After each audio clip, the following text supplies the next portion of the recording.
Raise your right hand, please. Do you swear or affirm that the testimony you are about to give will be the truth, the whole truth, and nothing but the truth? I do. Thank you.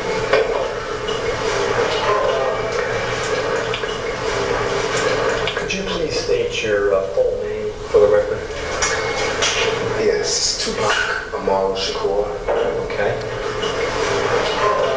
And what is your age and your resident address? I just turned 24, June 16th.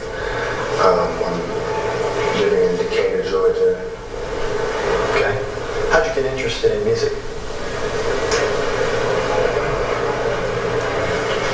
I started off with poetry, writing poetry. But Junior high, high school? yes, Okay. junior high, high school. And poets I saw when looked on at webs. So I did that personally, but then I started turning the poetry into songs, and that got more attention. How'd you get into rap?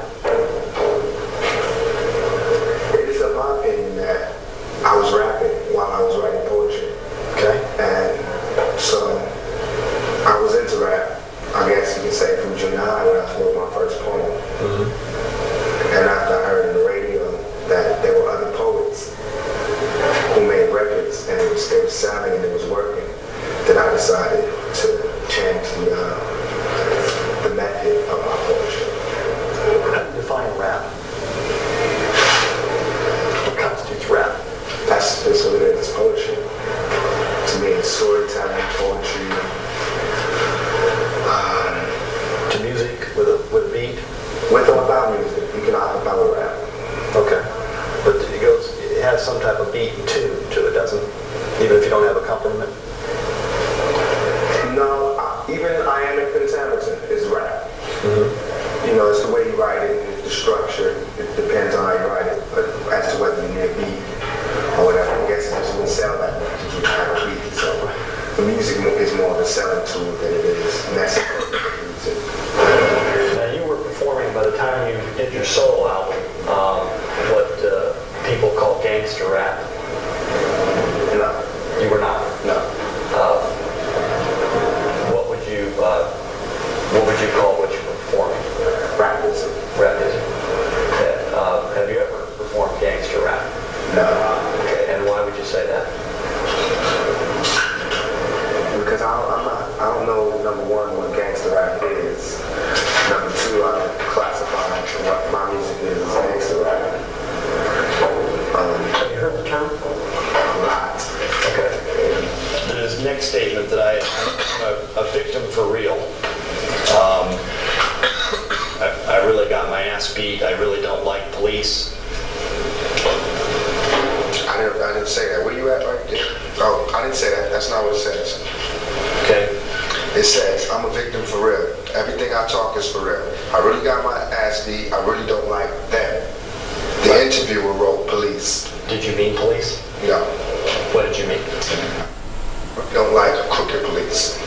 Okay. So you feel okay about other police? Feel okay? You like other police? You just don't like I like police? Is that your statement? I like everybody that just does their job. I mean, it depends on, I don't know, personal.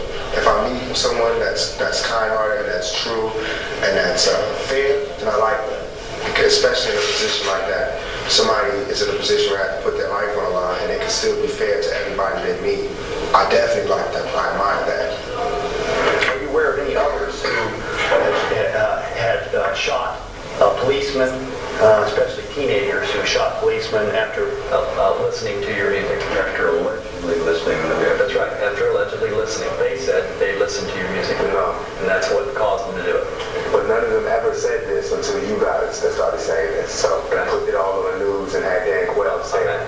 I'm asking you aware of any others? No. Ones I asked. No. Okay. When did you first start getting fan mail? Remember what year? No, I don't.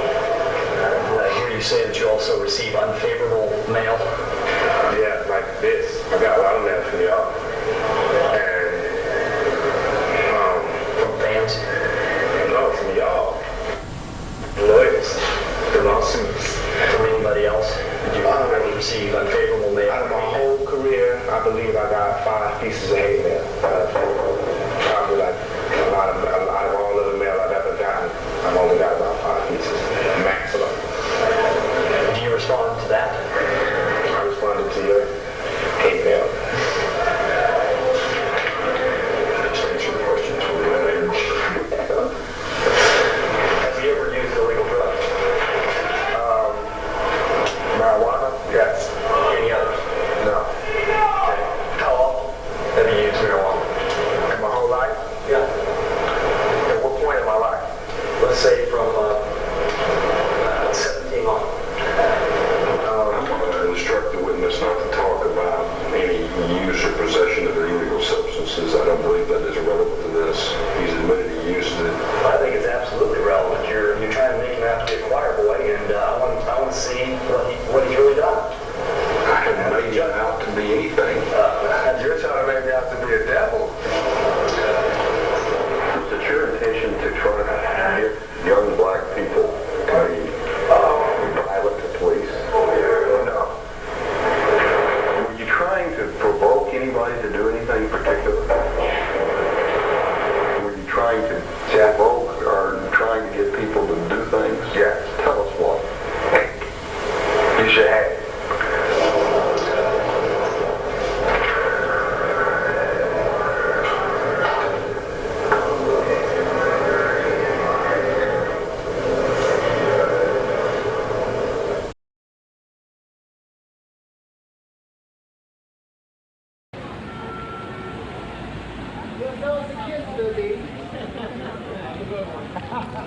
Hi Tupac, how you doing? Can you tell me how you doing today? Well, I just had to listen to the prosecution's closing argument, and it was just so far from the truth that it really just has me drained at the end of the day. But I'm leaving it in the hands of the jury. I'm learning a lot about people's innermost fears in this trial, because it's not even about my trial no more. It's just about loud rap music, tattoo having thugs. It's not even about me no more. It's about, you know, some nightmare that these people having. She's talking about thug life and all that, trying to... He's definitely guilty. Anybody with thug life tattooed on their stomach is guilty. What type of reasoning is that? You know what I'm saying? We got different backgrounds. We come from 2 different places. Just because I look different than her doesn't mean that I'm a sodomizer or a raper. They've said it in the... I can't understand why it's this close. They talking about there's no evidence that I ever sodomized her, even though you put that all over the paper. And every time they take a quote out of this courtroom, they take a quote from out of her mouth, which is, you know, the stuff to put me in jail. It's nothing that's been true. I just want print the facts so everybody can sort it out. My life is ruined because nobody has a chance to get the facts. And the fact is that there was no semen found. No semen found, no forcible entry, no entry into the anal, no nothing, none of that. You know, and no fingerprints on the gun. No fingerprints on the guns, you know what I'm saying? The only time ever there was an act of sodomy, she admitted she did it to me. I should be, you know, putting charges on this girl who sodomized me on the floor of a dance club. Why am I in court? You know what I'm saying? Get my life ripped apart. But I'm here, I'm gonna go through it just to show that I have faith in the American system. But for me to have faith in the American system, these juries and everybody else has to, you know what I'm saying, play the same role and to keep an open mind. I'm already convicted. My whole life has been turned around. I lost every job, I lost everything, every opportunity. I can't get buy cars, can't get rent, can't get none of that. But I'm still a survivor, you know, I'm still coming to court, still smiling, still signing autographs. But soon I'm gonna go crazy, you know what I'm saying? And it's up to the world, you know, America eats its babies. No matter what y'all think about me, I'm still your child, you know what I'm saying? You can't just turn me off like that. But that was in my room. I can't, you know, I don't know who owns the gun. How old are you, 23? 23. So you feel that your career is... Yeah, it is. Why would I own a gun? I've registered guns, you know what I'm saying? I'm a legal owner of guns. In California. In California. So I came to New York and wanted to be an illegal gun runner now. You know, that's what they want you to believe. I want to start erasing... Come on, man. This is all about my image. Has nothing to do with me. This is all about my image.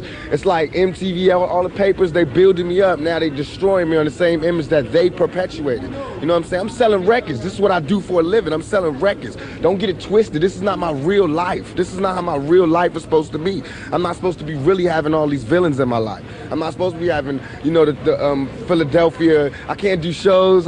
Everybody's already, I'm guilty. Even though the only crime I've been convicted of is fighting. Hitting somebody in the face with my fists, ever. Only crime. but I can't even go to Philly. I can't go to Texas. I can't go nowhere. I can't go nowhere. So You're maintaining your innocence. I'm maintaining my innocence. Pac stood up, and it's the first thing you've heard him say in like 2 weeks of court. You know, Your Honor, and throughout this entire court case, you haven't looked me or my attorney in the eye once. It's obvious that you're not here in search of justice. So therefore, there's no point in me asking for a lighter sentence. I don't care what you do because you're not respecting us. This is not a court of law as far as I'm concerned. No justice is being served here. And you still can't look me in the eye. And so I say, do what you want to do. Give me whatever time you want because I'm not in your hands. I'm in God's hands. You can cut the tension in the courtroom with a knife. It moved the whole side of the prosecution. I didn't say it like Pac said it. The way Pac said it, everybody's eyes in the courtroom watered up.